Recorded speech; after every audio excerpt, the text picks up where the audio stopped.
The day my 1969 Dodge Charger Daytona arrived, it felt like a piece of my soul had finally come home. I've been dreaming about this car since I was a kid, ever since my dad took me to my first car show, and I saw one gleaming under the sunlight, surrounded by gawking fans who knew exactly what they were looking at. That sloped nose, the sky-high rear wing, it was an icon, a legend. And now, after decades of saving, working overtime, and hunting down the perfect deal, it was mine. I didn't park it in the garage. No, that would have been too quiet for a car like this. I parked it right in my driveway, front and center, so every time I walked out the door, I could see it waiting for me like a time capsule from a better era. Sure, the paint was a little faded in spots, and the chrome needed polishing, but to me, those weren't flaws. They were badges of honor, proof that this car had lived a life before me. The rumble of its engine when I started it up for the first time, it shook the windows. Birds fled the trees. My heart pounded right in sync with the roar. It wasn't just a car. It was American history on four wheels. But of course, Karen across the street didn't see it that way. To her, it was just an old rust bucket cluttering up her view. The moment she spotted it, her face scrunched up like she'd smelled a rotten egg, and I knew, before the car even cooled down from the drive home, that she was going to be a problem. That night, I stood on my porch, admiring the way the sunset bounced off the Charger's curves. Meanwhile, across the street, Karen stood with her arms crossed, staring at it like it was a dead rat I'd nailed to my lawn. I didn't know it yet, but that was the moment the battle began. A war between her ignorance and my obsession, her hatred for the past and my love for it.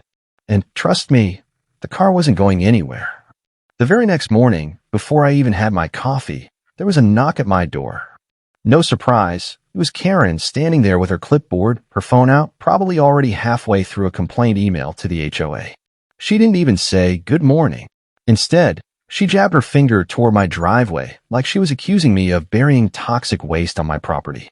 That junk car, she said, her voice dripping with the kind of fake authority only a lifelong busybody can muster. It's an eyesore. It violates the neighborhood aesthetic guidelines. I blinked at her, still waking up. Eyesore. That's a 1969 Charger Daytona.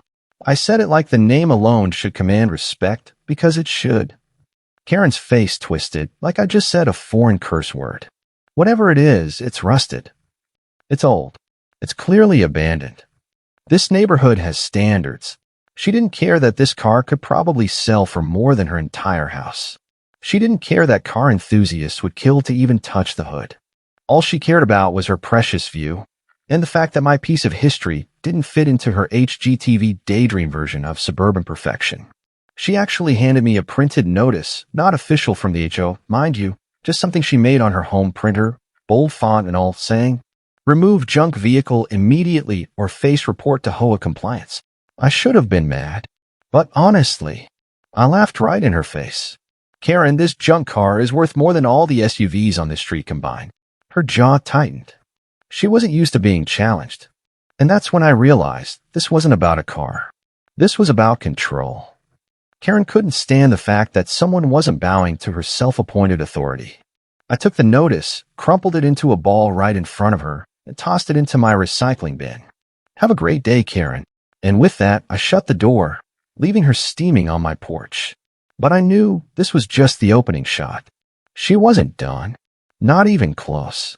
I wasn't even surprised when 2 days later, I got an official letter in my mailbox, this time with the actual HOA letterhead stamped across the top. Karen had made good on her threat. She filed a formal complaint, describing my priceless 1969 Charger Daytona as an abandoned junk vehicle, lowering the property values of the community. The letter was pure HOA poetry, phrases like unsightly condition, non-operational vehicle, and failure to maintain neighborhood aesthetic harmony. I swear they must have a template for this exact scenario. Just fill in the blank with whatever the local Karen finds offensive this week. The kicker. They gave me exactly 7 days to either remove the car or face daily fines of $500 until I complied. Now here's where things got deliciously ironic. The HOA board chair, who had to sign off on the letter, was actually a retired car enthusiast himself. In fact, we talked a few times at the local classic car showdown at the fairgrounds. So I wasn't about to roll over and tuck my tail between my legs. Instead, I made one phone call to my buddy at the local classic car appraisal company, asking him to swing by the next day. If Karen wanted to make this official, I was happy to play along, legally with receipts. But that wasn't the only move I had planned. See, Karen assumed this was just about a rusty car sitting in my driveway. What she didn't know, and what the HOA was about to find out, was that this junk vehicle was about to turn into a nuclear bomb of legal paperwork and public embarrassment. And I couldn't wait to see her face when the truth hit her like a freight train. The next morning, my buddy Mike showed up with his clipboard, camera, and his official appraisal gear. Mike's been in the classic car world for over 30 years. If anyone knows the true value of a 1969 Charger Daytona, it's him. Karen was conveniently gardening right by her property line, glaring over her hedge like a hawk spying on a wounded rabbit. I swear, she almost broke her neck trying to see what was happening in my driveway. Mike circled the car slowly, inspecting every detail. The original Hemi engine, the factory paint job, even the matching VIN plates. After about an hour of thorough checking, note-taking, and a few amazed whistles under his breath, Mike handed me the official paperwork. Appraised value, $510,000. Karen thought she was reporting some old, rusted junker, but what she actually tried to get towed was a $500,000 automotive unicorn. And just to twist the knife a little deeper, Mike offered to write up a full historical report, documenting the rarity and provenance of my car. This wasn't just any Daytona, this one had original race documentation linking it to NASCAR legend Bobby Allison. I could practically hear Karen's garden shears snap when I read the value aloud, loud enough for anyone coincidentally weeding her lawn to overhear. But this was only the warm-up act. Now that I had the appraisal in hand, I was ready to respond to the HOA complaint, and my response was going to flip the script so hard Karen wouldn't know which way was up. With that fresh appraisal in hand, I drafted my response to the HOA complaint. But I didn't just write a boring letter. No, I put together a full legal package like I was presenting evidence in court. First, I attached a copy of the appraisal right at the front, bold, highlighted, and underlined. Value $510,000. Then I added a letter explaining the car's historical significance, complete with photographs from classic car shows, certificates of authenticity, and even a signed letter from a museum curator who once asked to display it. I made it impossible for the HOA to pretend this car was junk. And just to make sure Karen and her allies on the board felt the sting, I included a paragraph that stated, "Any attempt to forcibly remove or fine me for keeping a verified, historically documented collector's item on my private property will be met with immediate legal action for damages exceeding $500,000, plus punitive damages for harassment and defamation." I sent copies to every single board member, including Karen. I even sent one directly to the HOA's attorney, just to make sure the legal threat was crystal clear. The beauty of it, by forcing me to submit this documentation, Karen had unknowingly created a legal paper trail that made my car's status and value part of the official HOA records. Now, if they ever tried this nonsense again, they'd be violating their own documented records. The kicker, I had my lawyer add one last sweet little detail, a formal request that the HOA issue a public apology at their next meeting, acknowledging the false junk complaint and recognizing my vehicle as a protected collector's item under state property rights laws. Karen wanted to play games. Fine. I was going to play chess while she fumbled with checkers. The day after my response hit every inbox on the HOA board, the neighborhood gossip line exploded. Apparently, Karen didn't just read the letter. She completely lost it. Neighbors told me they could hear her screaming on her front porch, ranting about how I was ruining the aesthetic of the community and that my stupid old car shouldn't be parked where decent people could see it. But her personal tantrum wasn't enough. She immediately demanded an emergency HOA meeting, dragging the entire board into a special session just to discuss my car and my hostile letter. I made sure to attend, front row, arms crossed, wearing a t-shirt with my car printed on it, just to make a statement. The meeting started with Karen launching into a full meltdown monologue, calling me disrespectful, arrogant, and a menace to the community. She waved my letter around like it was some kind of criminal indictment, conveniently skipping over the parts where I was completely within my legal rights. But here's the twist. Her own HOA attorney cut her off. He calmly explained to the board and to Karen's horror that my car's documented appraisal, historical significance, and legal standing under state property rights made it a protected asset. If they tried to fine me, tow the car, or demand its removal, they'd be facing a massive lawsuit they had no chance of winning. The attorney even admitted, in front of everyone, that the original complaint never should have been accepted because HOA bylaws specifically excluded vintage collector's items from aesthetic violations. In short, Karen had accidentally triggered a legal landmine, and the HOA had walked directly into it with her. The other board members looked like they wanted to crawl onto the table. One of them muttered, "Why didn't you tell us the car was worth more than all our houses combined?" The final blow.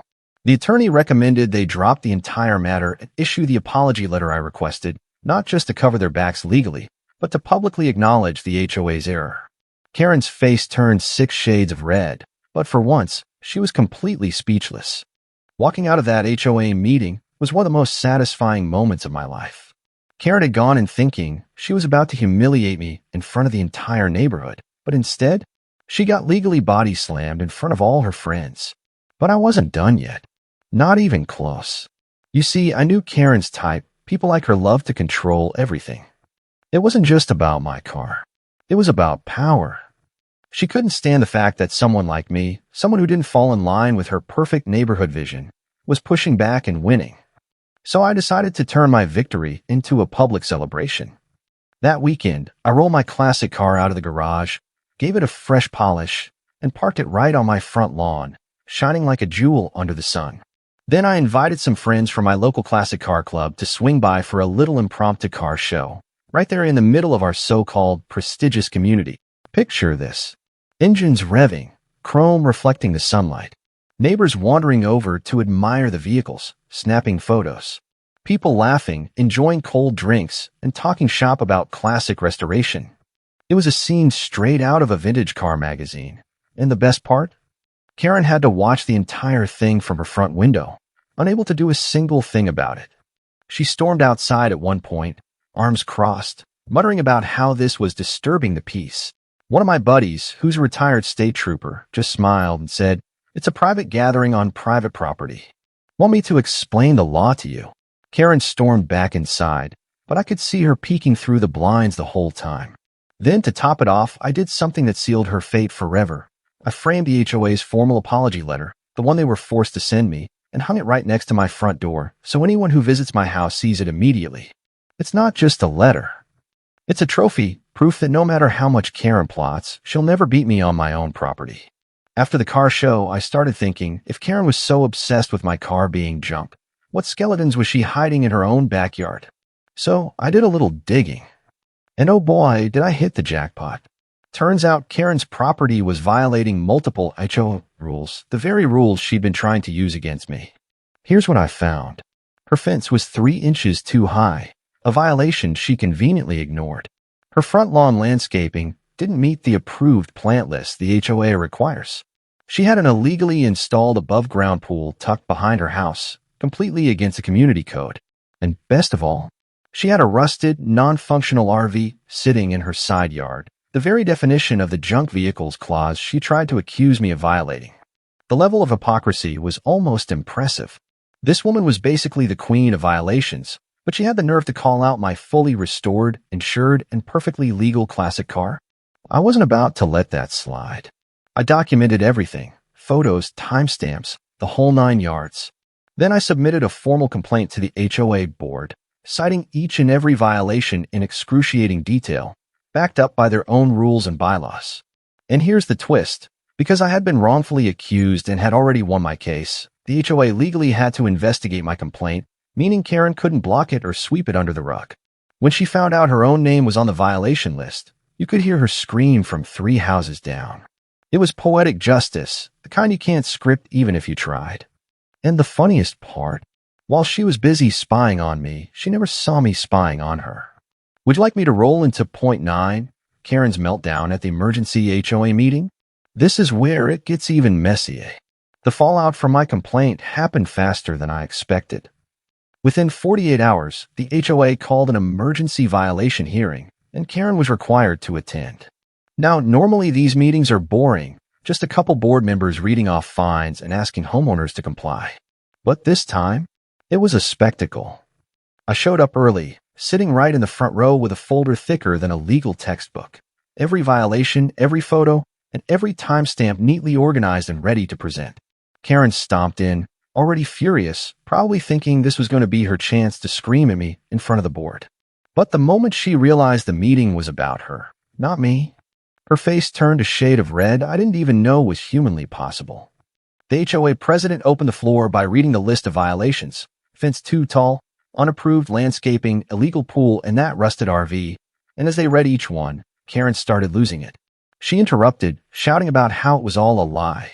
How I was a troublemaker who was out to ruin her life.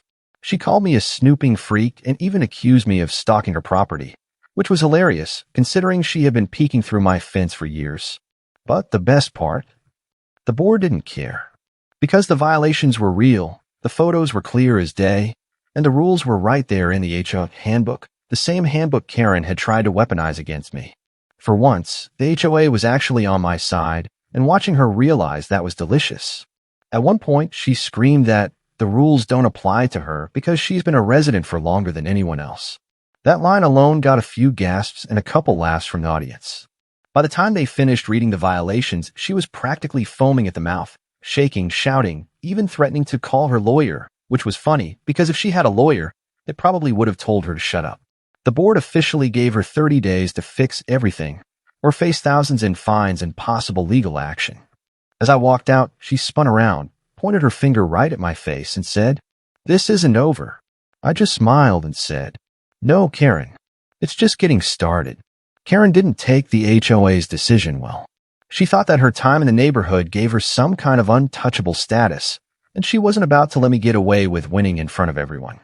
The day after the meeting, Karen made it her personal mission to get back at me. She thought that by throwing her weight around, she could intimidate me into backing down. So what did she do? She started blocking my driveway with her car. Every single day, without fail, her old rusted sedan would be parked right in front of my property line, just inches from my driveway entrance, making it a nightmare to get out. At first, I didn't think much of it. But when it started happening repeatedly, I knew she was trying to provoke me into doing something that could give her leverage. I kept my cool. The car stayed there for days, and the more she parked it there, the more the neighborhood began to notice. Other neighbors started calling me, texting me, sending me photos, asking if I was going to do something about it. But instead of escalating the situation with a confrontation, I did what any reasonable person would do in my position. I called a tow truck. Here's the twist. When the tow truck driver showed up, Karen wasn't home. So I did the right thing and left a note on her windshield. "Thank you for temporarily storing your car on my property. It's been towed to insert tow company name. Have a nice day." The beauty of it, the entire neighborhood knew what was happening. Karen was the laughingstock for days, and her reputation took a massive hit. People in the neighborhood started whispering, laughing at how petty she was being. But Karen wasn't one to give up that easily. She came back fuming, but what she didn't know was that I had taken it a step further. I reported her to the HOA for her behavior, once again documenting everything, from the illegal parking to her constant harassment. This time, it wasn't just about a fine. This was about her violating the neighborhood code of conduct, the one she tried to manipulate to her advantage. And just like that, Karen found herself hit with more violations than she could count, and her little retaliation plot turned into an absolute disaster for her. The HOA set her another 30-day deadline to fix the violations, this time including the illegal parking and several neighborhood disruptions. As for me, I was cool as a cucumber. No sweat. I kept living my life, enjoying the quiet and calm I had earned. The more Karen tried to fight me, the more obvious it became who was in the right. But the real kicker. The next time I saw her, her car wasn't even parked on my property. Instead, she was standing there, seething, watching me walk past her like I hadn't even noticed her. She said in a voice barely above a whisper, "This isn't over, you know." I turned around, raised an eyebrow, and replied, "You can try, Karen, but I think you've lost this one." After her embarrassing defeat with the towing incident, Karen wasn't ready to accept that she had lost. She couldn't stand the thought that I had outsmarted her at every turn. The grudge she held against me had festered, and Karen, not one to back down easily, came up with what she thought was her last-ditch effort to set things straight. This time, she had a plan. She was going to win me over and make things right, but in her twisted way. Karen began her operation by reaching out to me with a surprisingly polite message, inviting me over to her house for a cup of tea and a civil conversation. She made it sound so innocent, almost as if she were genuinely trying to resolve the situation. I had to admit, part of me was curious. What was her game this time? But I wasn't naive. I knew that her invitation was just another attempt to manipulate the situation to her advantage. I politely declined. That didn't deter Karen, though. Instead of giving up, she took a different route. A few days later, she arranged a surprise community meeting in the neighborhood, claiming that she had organized it to discuss the importance of maintaining harmony between neighbors. To my surprise, a handful of neighbors actually showed up. But when Karen opened her mouth to address the group, it wasn't the nice neighborly talk about building community. She immediately launched into a monologue about me. She started talking about how I was a troublemaker, how I'd threatened her with a tow truck, and how I was ruining the peaceful atmosphere of the block. It was the kind of accusation that only a person like Karen would make, and I knew instantly that she was trying to turn the whole neighborhood against me. But she had miscalculated once again. I wasn't about to let her get away with it. I stood up right in the middle of her speech, interrupting her with one simple sentence. Karen, I'm the one who called the meeting. The stunned silence that followed was priceless. Everyone's eyes shifted from Karen to me and then back to her, waiting for her response. I then laid out the truth.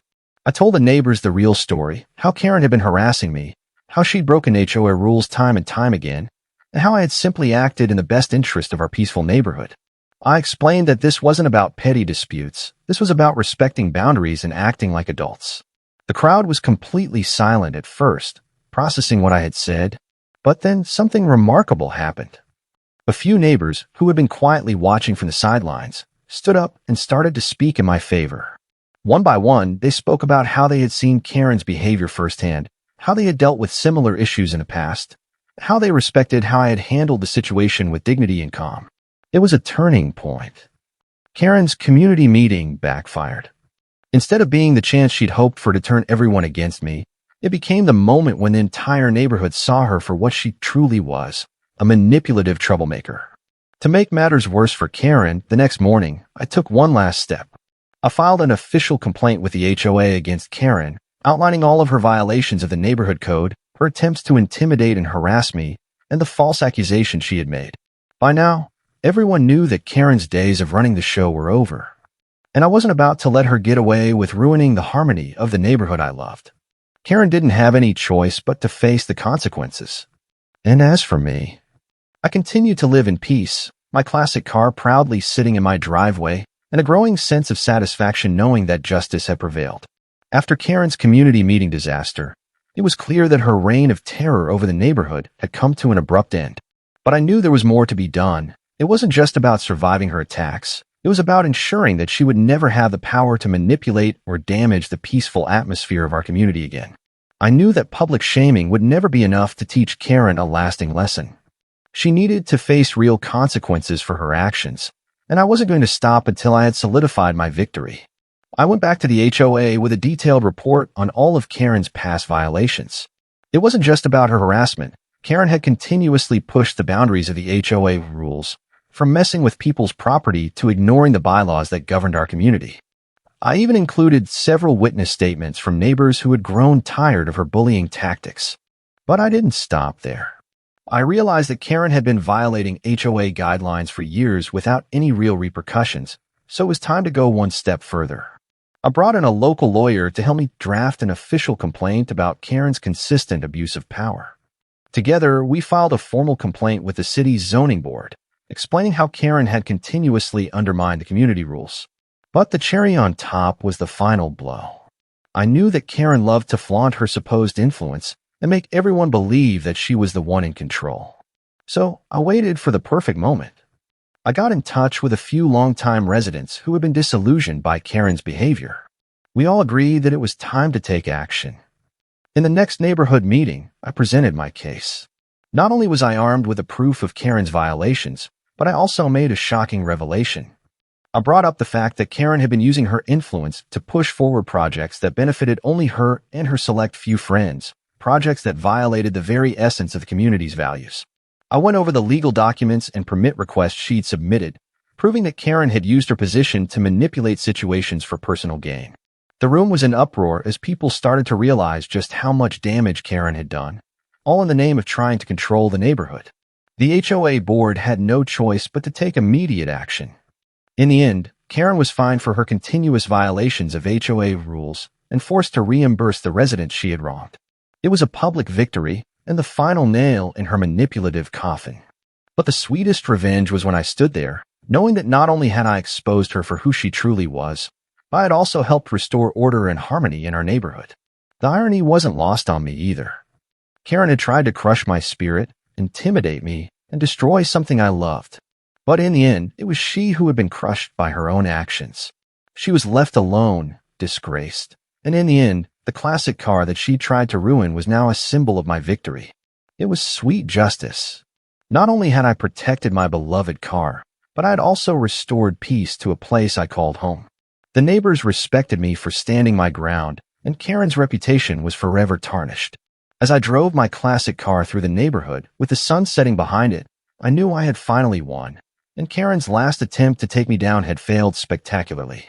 The neighborhood had learned a powerful lesson. You don't mess with someone who's willing to fight for what's right.